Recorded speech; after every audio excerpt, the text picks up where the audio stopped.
नमस्कार दोस्तों, स्वागत है आपका अपना YouTube channel study with Sanjeev पर। और मैं संजीव आपका स्वागत करता हूं। दोस्तों, पिछले वीडियोस में हम लोगों ने पढ़ा था 1833 ईस्वी का चार्टर अधिनियम, और आज उससे आगे बढ़ते हैं और आज हम लोग शुरू करते हैं 1853 ईस्वी का चार्टर अधिनियम। एक एक करके इसी तरह सारे चार्टर अधिनियम को पढ़ करके ख़त्म करेंगे हम लोग, और आगे से अभी आएगा 1858 का भारत शासन अधिनियम। तो चलिए शुरू करते हैं आज 1853 का चार्टर अधिनियम। चलिए आज पहले जानते हैं इनके उद्देश्य के बारे में। और उद्देश्य को जानने से पहले मैं थोड़ा सा कारण आपको बता दूं कि आखिर ये चार्टर एक्ट क्यों लाया गया। देखिए, जिस तरह से 1853 के चार्टर अधिनियम में हम लोगों ने कारण क्या पढ़ा था कि ब्रिटेन में जो ईसाई मिशनरीज थे, ईसाई धर्म के जो प्रचारक थे, उन्होंने आंदोलन कर रखा था कि हमें भारत जाना है अपने धर्म प्रचार के लिए। एक वो कारण था। दूसरा कारण क्या था कि वहाँ जो व्यापार थे यूरोप में इंग्लैंड का व्यापार ध्वस्त हो गया था, तो वहाँ के जो व्यापारी थे वो भारत आना चाहते थे। वो चाह रहे थे कि कंपनी के एकाधिकार को ख़त्म किया जाए। इस तरह के अनेकों कारण थे और वहाँ ब्रिटेन में बहुत बड़ा आंदोलन चलना शुरू हो गया था। तो ये कारण था कि 1833 का चार्टर एक्ट लाया गया। लेकिन ये जो 1853 का चार्टर अधिनियम है, इसमें ऐसा नहीं है। इस अधिनियम में क्या हुआ, चार्टर एक्ट 1853 में अंग्रेज़ों के साथ साथ भारतीयों ने भी बहुत सारे आंदोलन चलाए। बहुत ही अधिक संख्या में यहाँ पे लोगों ने हस्ताक्षर करके ब्रिटेन की संसद में प्रार्थना पत्र भेजा, एक एप्लीकेशन भेजा। तो इन सब कारणों से 1853 का चार्टर एक्ट लाया गया और उसमें उन्हीं सब उद्देश्यों को जोड़ा गया जो कि यहाँ के भारतीय लोग चाहते थे या फिर जो अंग्रेज़ों ने भी चाहा। तो इनकी दो उद्देश्य जो थे हम बताते हैं आपको। पहला तो ये कि भारत में केंद्रीय विधान परिषद की स्थापना करना।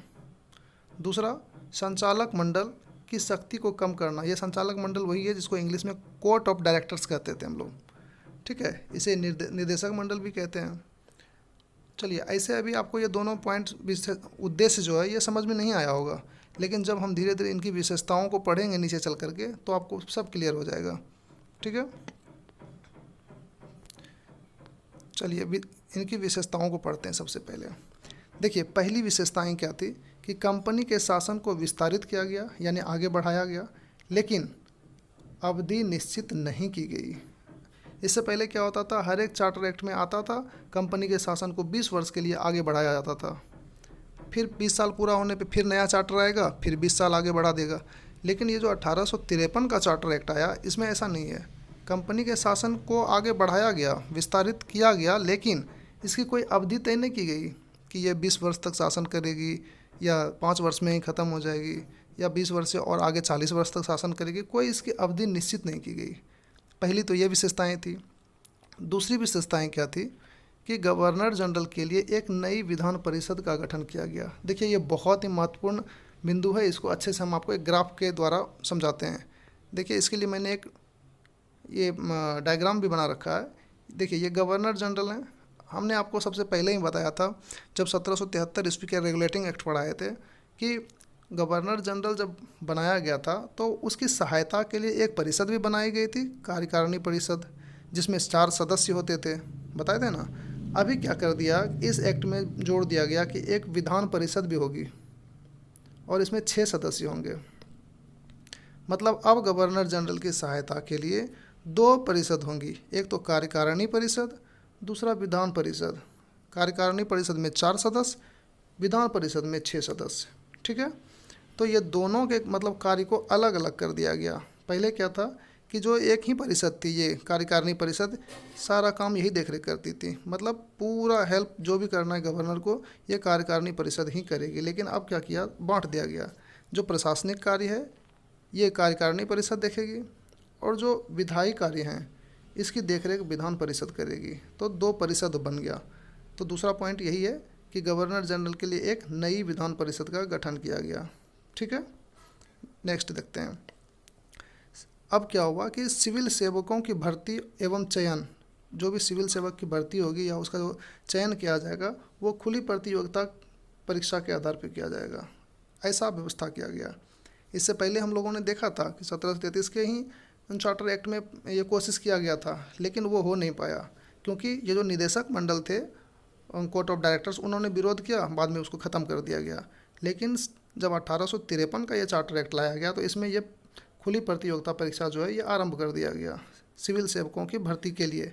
इसमें क्या था कि भारत के लोग शामिल हो सकते थे, लेकिन सबसे बुरी बात क्या थी इस एक्ट में कि ये जो प्रतियोगिता परीक्षा होगी ना, ये कहाँ होगा पता है? लंदन में।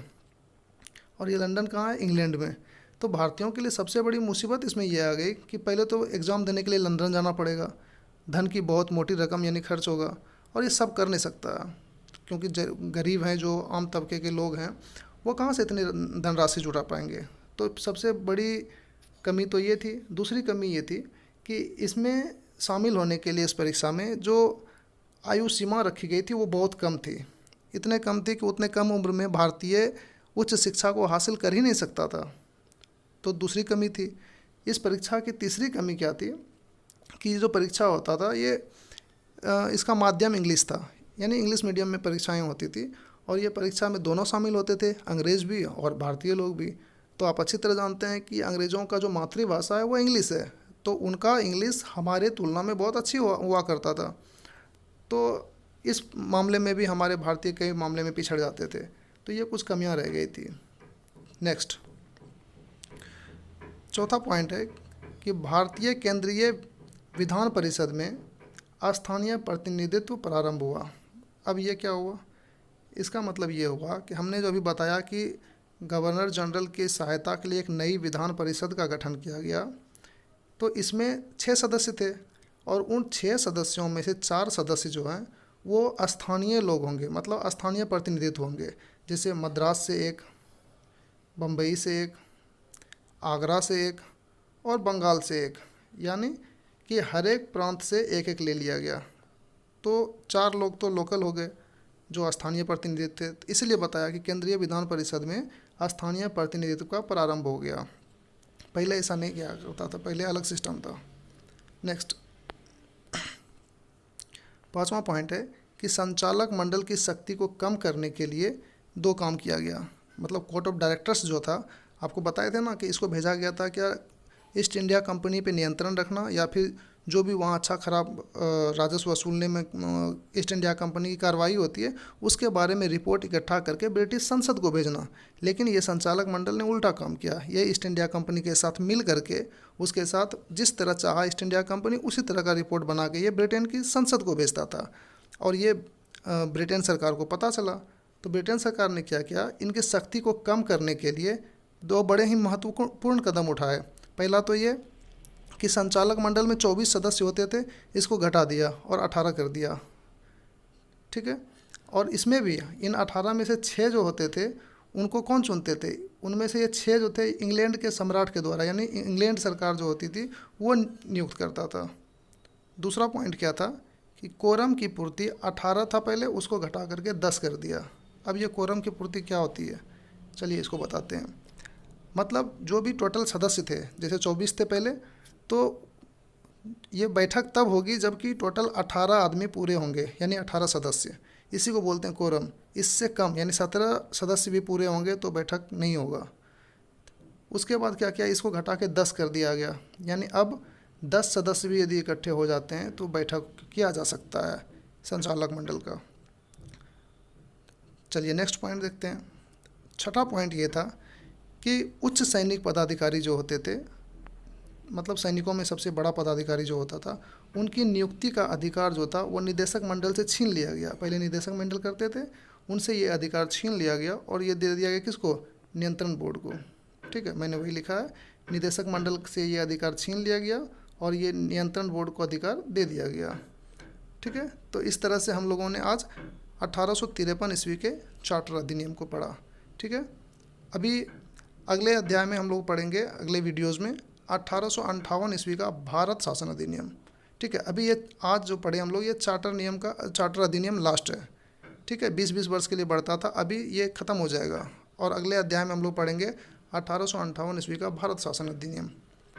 तो मिलते हैं अगले वीडियोज़ में, तब तक के लिए नमस्कार।